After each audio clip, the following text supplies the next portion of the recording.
Selamat petang kepada semua student.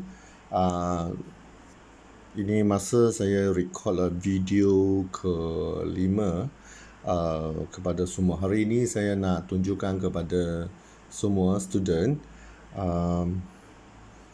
kesilapan-kesilapan student lain ketika mereka menjawab soalan exam kanun kesiasaan. So saya nak menerangkan kesilapan-kesilapan yang kesalahan-kesalahan yang dilakukan oleh student tersebut dan menjadi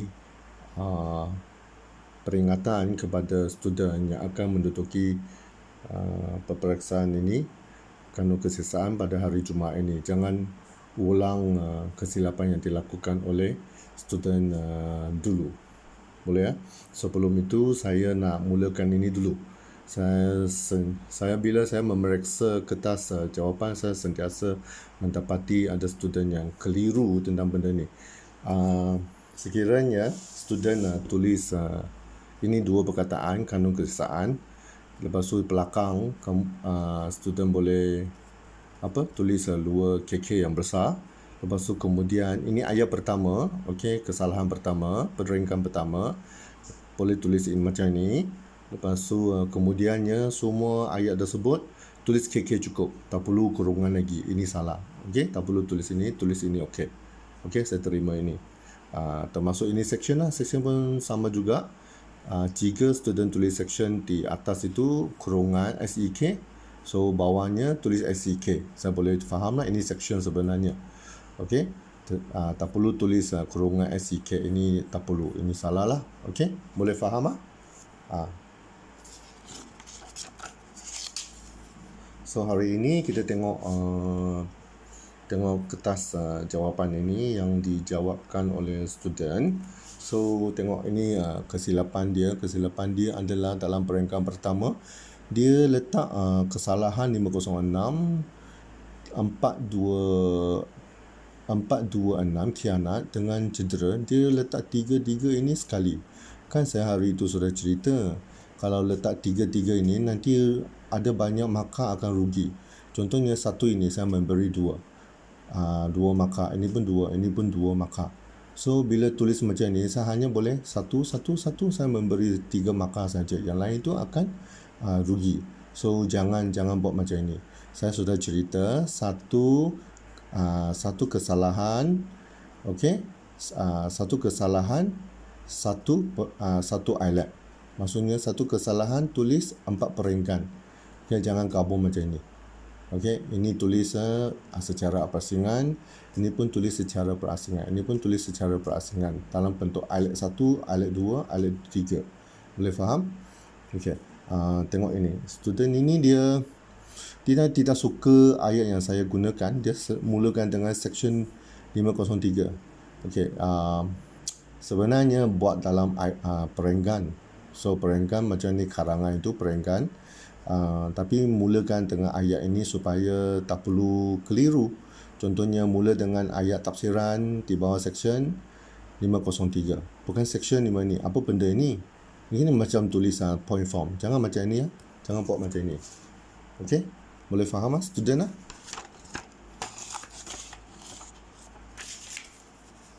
So ini. Ini kerana ini. Ini kerana dia menggunakan perkataan kecederaan ini. Saya hari itu sedang menerangkan perkataan kecederaan ini boleh menggambarkan luar keadaan satu cedera atau cedera parah. So mana satu dia nak gunakan? Betul tak? So kecederaan ini sebenarnya menunjukkan secara umum tak jelas. So apabila student tulis benda macam ini, student mesti tulis kecederaan cedera parah, atau tulis mengalami cedera parah, atau tulis mengalami cedera. Tak perlu tulis perkataan ini. Apabila tulis perkataan ini menunjukkan secara umum. Okey, boleh faham?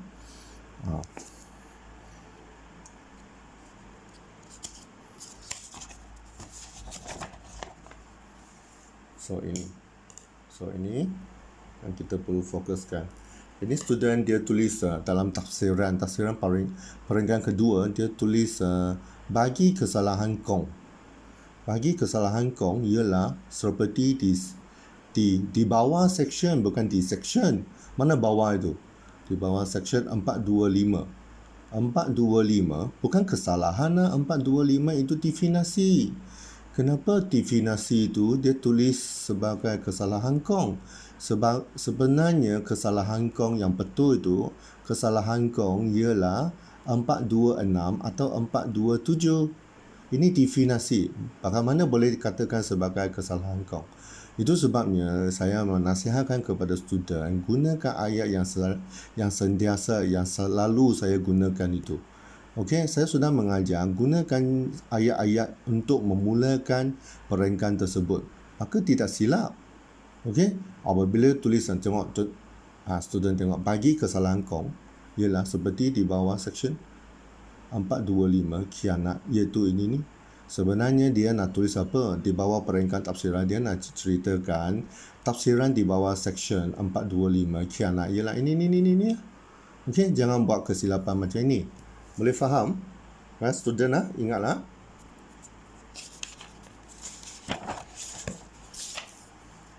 Ini, okey, ini apa? Ini dia tulis section 323 KK.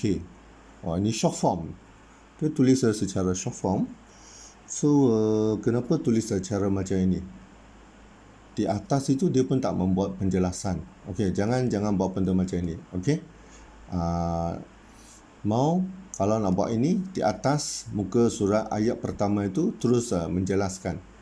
Kalau ayat di atas itu sudah menjelaskan macam ini, sebenarnya atas itu sudah jelaskan, tak perlu tulis sekali lagi lah kurungan macam itu. Tulis SEK 323 KK, tak perlu kurungan. Boleh faham? Okey. Cara ini tidak bagus. Ini student. Masalah dia apa? Masalah ini dia menggunakan ayat sendiri. Oleh sebab itu tindakan Kong telah melakukan, dia tidak tulis telah melakukan kesalahan dengan sengaja cedera kepada Lin. Okey, boleh diambil di bawah section, boleh diambil. Apa ini diambil? Boleh disabitkan, boleh ditakwa, bukan diambil. Okey student, boleh ditakwa atau boleh disabitkan di bawah. Apa perkataan ini? Perkataan ini pun tak jelas. Di bawah section 323 kanun kesesaan. Okey, itu sebabnya apabila saya memberikan contoh, ikutlah contoh saya, jangan pandai-pandai. Okey, nanti pandai-pandai itu tak jadi pandai, nanti jatuh di bawah itu, masuk kelas repeat saya. Okey, janganlah macam tu. Buatlah benda-benda ikut ajaran. Jangan buat apa saya nak buat video banyak untuk memberitahu kepada semua supaya semua ikut. Okey, jangan buat silap, nanti rugi. Nanti student yang rugi, bukan saya yang rugi. Okey, jangan buat lagi. Ini masalah apa ini? Ini aplikasi. Ini perenggan ketiga. So, ini okey. Tengok dia ada tulis ini, saya bagi 2 markah, dia ada tulis section. Dia mendatangkan ugutan jenayah kepada Lin dengan cara, lu jaga-jaga, saya bunuh kau. Lu jaga-jaga, nanti aku bunuh kau, bukan saya. Ini silap. Nanti potong markah saya. So, ini lagi berdasarkan di bawah section 50 kanun kesesaan. Kanun kesesaan biasanya ini section 506 kanun kesesaan untuk menyampung isi kandungan undang-undang itu. Biasanya saya letak iaitu menggunakan perkataan penghubung, iaitu apa ini cerita. Tetapi bukan macam kosong macam ni. Okey, ini senario dia. Senario dia hanya cerita fakta saja. Lepas tu undang-undang tak sebut, cara aplikasi pun tak ada. So student ini tak berapa faham menggunakan aplikasi. Harap melihat video saya yang saya record itu, boleh faham lah. Nanti boleh jawab di dalam exam. Kalau tidak, boleh saya akan memberi satu markah. Tapi markah tinggi memang tak ada lah. Boleh faham? Okey ya?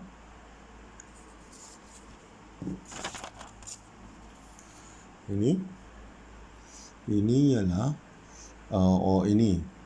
ini student ini dia membuat tafsiran, dia membuat section yang salah, dia membuat kesalahan, dia membuat tafsiran memberi kesalahan yang salah 384. Sepatutnya ugutan. Bila dia letak kesalahan yang salah, so ini peringkat pertama. Semua yang bawah ini semua salah lah. So berhati-hati apabila memilih kesalahan. Macam mana boleh memilih kesalahan yang salah sedangkan semua itu sudah diberitahu, okey? So buat benda-benda yang teliti, jangan buat kesalahan, jangan memilih kesalahan yang salah. Nanti di bawah ni semua salah. Okey, sebab atas salah akan mempengaruhi apa yang berlaku di bawah ini. So kosonglah ini. So ini tulis ayat penuh sampai ini dia tulis kesalahan kedua. Ini adalah tafsiran di bawah kianat 425. Jangan tulis separuh macam ni, habiskan itu ayat sampai hujung. Okey, besarkan ini perkataan sikit. Ini perkataan terlalu kecil, susah nak tengok. Okey, lagi yang mana? Ini dia tulis peringkat ketiga aplikasi, dia tulis luar ayat saja. Luar ayat saja, macam mana saya nak bagi markah? Sebab ini aplikasi, dia merangkumi 4 markah, 1 kesalahan. Tapi you tulis luar ayat ini, macam mana saya nak bagi? Tak perlu saya bagilah ini, saya rasa kosong lah. Okey ya? Sepatutnya tulis panjang sikit, jangan takut menulis. Okey? Kalau tidak menulis itu sangat susah lah. So student dinasihatkan praktik lah. Praktik di dalam dorm sebenarnya tak perlu tulis semua. Student hanya perlu praktik ayat pertama. Ayat pertama, bagaimana tulis ini? Tangkap dia punya teknik itu. Okey? Ayat pertama. Peringkat pertama lah, peringkat. Skor ni benda dulu. Lepas tu baru buat itu tafsiran undang-undang. Skor itu tafsiran undang, 2 markah skor. Ini pun 2 markah. Ini peringkat keempat. Sini apa yang ada di sini letak di dalam peringkat keempat lah. Betul lah. Ini 2 markah, ini dapat 2 markah. Jangan rugi itu markah. Student mesti ketekutkan itu markah. Jangan biar markah itu begitu bazil. Supaya saya boleh memberi markah kepada student. Jangan biar macam itu.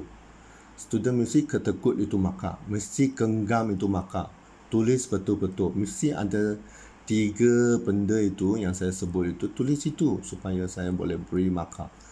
Okey? Masih ada masa belajar bersungguh-sungguh student ini tulisan. Ini tulisan saya suka nak baca. Saya boleh baca tapi suka tengok dia tak tulis habis. Ini bangkit tulisan ular lah. Okey. Tetapi walaupun tulisan ulang, saya bagi markah juga. Kalau bagi, kecuali dia tak betul-betul tak boleh jawab lah. Betul tak? Macam ni. So sepatutnya ini peringkat pertama. Dapat 2 markah tapi dapat 1 markah, rugilah. Okey. Macam ini. Macam ini peringkat ketiga lah. Ini adalah atas ini adalah fakta. Lepas tu tuliskan undang-undang. Law lah, elemen law itu tulis di sini. Lepas tu aplikasi di bawah. Dalam satu peringkat boleh lah. Boleh tulis dalam satu peringkat. Hari ini ada satu student hantar kepada saya. Dia tulis 2 peringkat. Saya ingat ini peringkat. Kenapa ini peringkat jadi peringkat keempat? Sebenarnya peringkat yang terlebih itu dia sebenarnya dia sambung di sini. So kalau bolehnya sambunglah. Ini aplikasi, ini fakta sama dengan undang-undang, termasuk aplikasi. 3 peringkat ini sambung sekali 1 peringkat dalam peringkat ketiga ini, supaya saya boleh memberi makalah dengan begitu jelas. Faham tak? Okey, ini dia dapat 7 markah. So dia tulis 1, 2, 3. Ini tafsiran perenggan kedua 503. So dia tulis begitu pendek saja. Mana ayat 4? Saya kata 4 ayat tapi dia bagi saya 5 ayat. Maksudnya tak mau makan lah dia. Tak mau makan dia. So apabila orang sudah pesan jangan buat, orang buat lagi. So amat sedih lah kepada student macam ni. So biasanya mereka yang selalu repeat itu pertama kerana kepandaian dia menggunakan ayat-ayat pelik-pelik sendiri. Sama ada saya tak faham atau dia tak faham apa yang dia tak tulis, apa yang dia tulis. So tulislah benda yang saya senang faham. Boleh tak? Boleh tak? So ini ayat mesti tulis banyak, tulis penuh lah. Ini pun, ini apa? Ini perenggan keempat. Ini kesimpulan dia. Ini perenggan 3. Terlalu pendek. Tak boleh macam ini. Okey. Ini pun satu. Ini tulisan tak boleh baca. Tengok ini. Ini 506 ke dia tulis apa? Ini sangat susah lah macam ni. Ini tak boleh ajar lah. Bagi dia fail nanti. Nanti suruh dia repeat. Jangan kata saya kasihan lah. Jangan kata saya terlalu kejam. Ada student kata saya kejam. Biar saya kejam. Okey. Sudah memberitahu banyak kali. Ayo tak mau dengar. Okey. Contoh perenggan 4. Ini 4M. Nampak maka dia tulis luar ayat saja. Lepas tu saya tak tahu dia tulis apa perkataan macam ni. Jangan macam ni. Ini tulisan. Ini tulisan dah bersedia fail kalau dia tak ubah lagi. Sorry lah, I pun tak boleh cakap apa lah. Tengok ini. Ini Kong telah mendatangkan cedera kepada Lin di bawah seksyen kesalahan seksyen 32 apa? 321 bukan kesalahan. 321 itu definasi lah. Definasi itu adalah menerangkan kesalahan dia, elemen-elemen jenayah menerangkan kesalahan. Tak boleh tulis macam ini. Ini ayat pertama. Ayat pertama tak boleh tulis macam ini. Susahlah mengajar lah. Ini student lah. Okay. Ini semua saya tak faham apa dia tulis. Nanti hari Jumaat jangan tulis macam ini lah student lah. Kepada mereka, siapa yang mau fail itu tulislah macam ini. Siapa yang tak mau fail jangan tulis macam ini.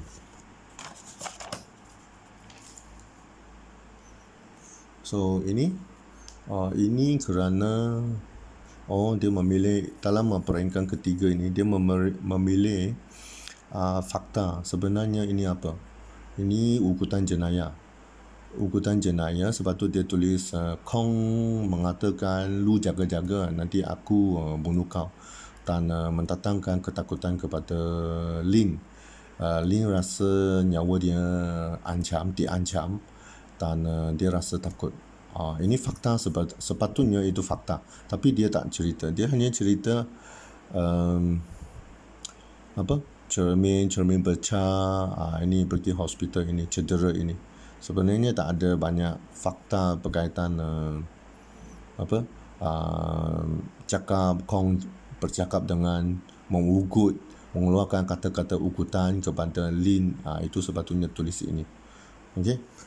Tapi tak apalah, kalau student tak sampai mahir macam ni, saya pun tak apa, saya bagi makan juga. So ini adalah ini seksyen 39. Seksyen 39 dalam cedera. Ini prinsip umum. Prinsip umum tak guna di sini. Kita gunakan 321. So macam mana boleh guna sekali lagi? Okey tak? Jangan buat macam ni lagi. Ini tak ada aplikasi.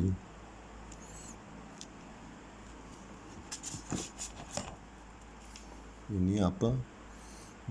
Tulis habis. Mesti tulis habis lah sampai hujung.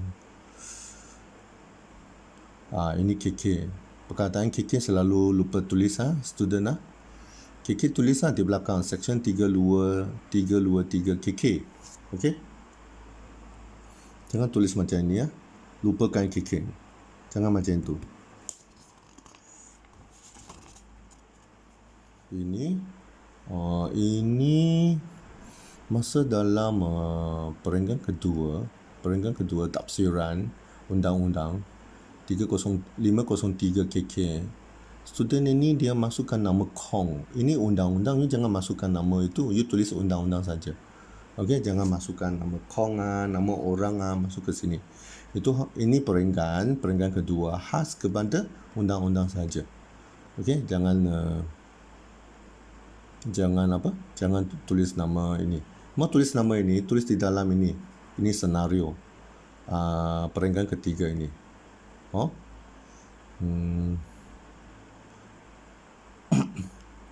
So ini saya mendapati ini student dia copy itu undang-undang, buku undang-undang tu di belakang ayat itu warna hitam itu buku itu dia copy habis tau. Ini KK dia pun tak tulis 506 KK. Dia tulis hukuman.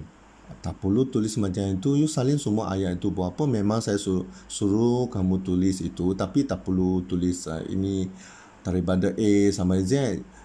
Anda adalah pelajar universiti, mesti pandai memilih itu ayat yang berkaitan. Ini hukuman tak ada berkaitan. Ini hukuman hanya menjelaskan ini kesalahan dia, hukumannya dalam section ini. Anda hanya perlu menceritakan poin dia. Poin dia adalah menakutkan secara jenayah. Ini hukuman bagi kesalahan. Tak perlu tulis ini 3 ayat ini. Faham tak? Ada ramai orang tulis macam ni. Ini disabitkan. Ini satu perkataan, bukan 2 perkataan ni. Kenapa selalu tulis 2 perkataan? Sini. Fakta. Lu jaga-jaga. Hanya tulislah jaga-jaga. Tak boleh macam ni. Okey? Ini pun satu perkataan. Disabitkan. Bukan asingkan. Di dengan kaman sambung bukan 2 perkataan. Satu perkataan. Okey? Jangan buat silap lagi. Ini tulis menepati elemen cedera di bawah section. Dia kata doktor mengatakan itu Lin cedera, maka itu sudah menepati elemen cedera di bawah section 321. Salah lah. Elemen cedera itu di bawah section 319. Menepati apa? Bukan doktrin yang cakap. Apa yang sepatutnya menepati? Apabila tulis ini perenggan 3, mula-mula perenggan pertama tulis fakta. Nombor 2 itu tulis itu tafsiran 319. 319 cerita kesakitan. Okey?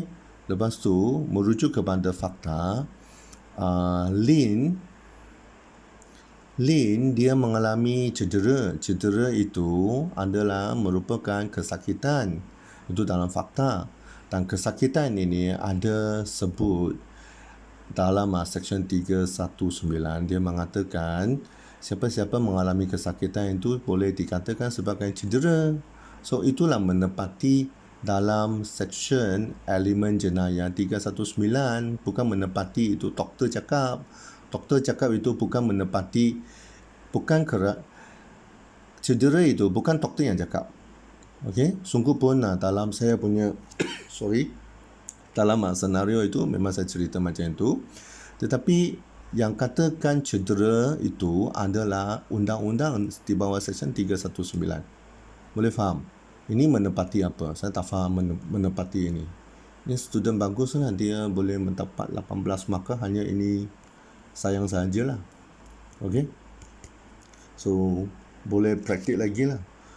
Ini student dia boleh dalam perenggan ini, dalam perenggan pertama dia dapat 2 markah. Sangat baguslah. 18 markah consider 8 sangat high lah. Boleh dapat cemerlang. Ini mesti tulis 4 hingga 5 ayat. Ini semua shortcut. Tak boleh macam ini. Okey. Ayat Mesti tulis sampai hujung. Ini aku bunuh kau. Perkataan tersebut memenuhi elemen jenak. Bukan itu perkataan. Bukan kerana lu jaga-jaga nanti aku bunuh kau. Bukan kerana perkataan ini memenuhi elemen ini. Kerana perkataan ini menyebabkan Lin rasa ketakutan dan dia punya nyawa telah diancam. Dia rasa ketakutan dan nyawa dia diancam. Itu yang memenuhi di bawah Seksyen 503 Kanun Kesesahan. Elemen jenayah itu dia ada sebutkan barang siapa menyebabkan seseorang itu kegentaran itu, perkataan kegentaran itu, so itulah dia memenuhi elemen jenayah di bawah Seksyen 503.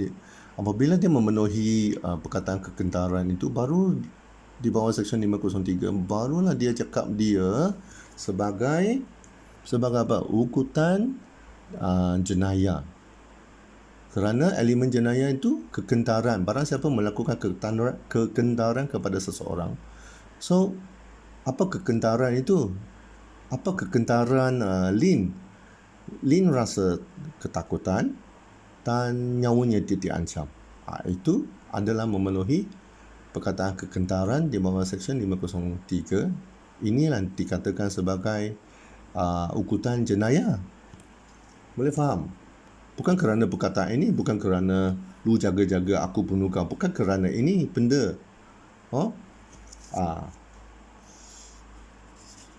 Faham? Boleh faham? Okay. Kalau faham, baguslah. Kalau tak faham, cuba faham. Ini tulis apa? Dia tulis Kong telah disabikan. Tak boleh. Dia tulis Kong boleh disabikan di bawah Seksyen 427. Okay? Bukan telah disabikan. Boleh disabikan. Telah disabikan itu apa? Itu magistrate yang buat. Telah disabikan. Bukan kita. Boleh disabikan. Boleh disabikan lah. Okay.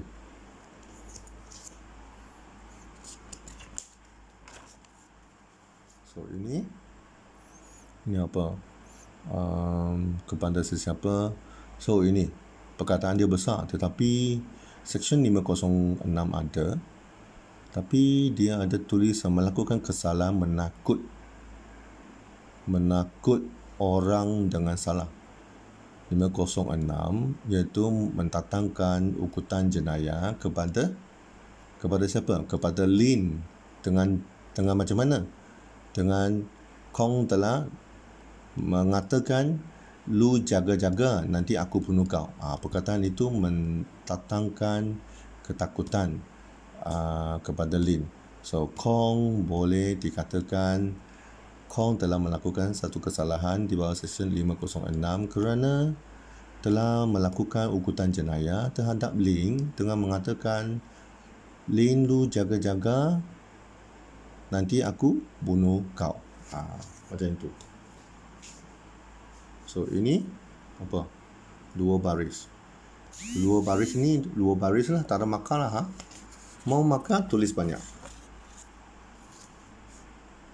Ini tulisan saya tak boleh baca lah.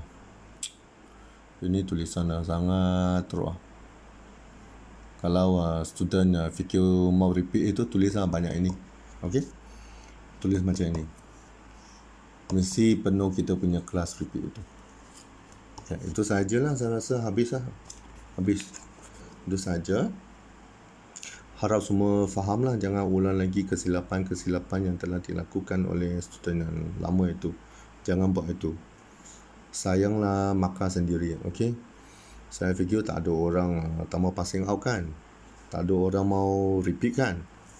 Okey. So buat cara yang betul. Okey, bila saya kata jangan buat. Faham?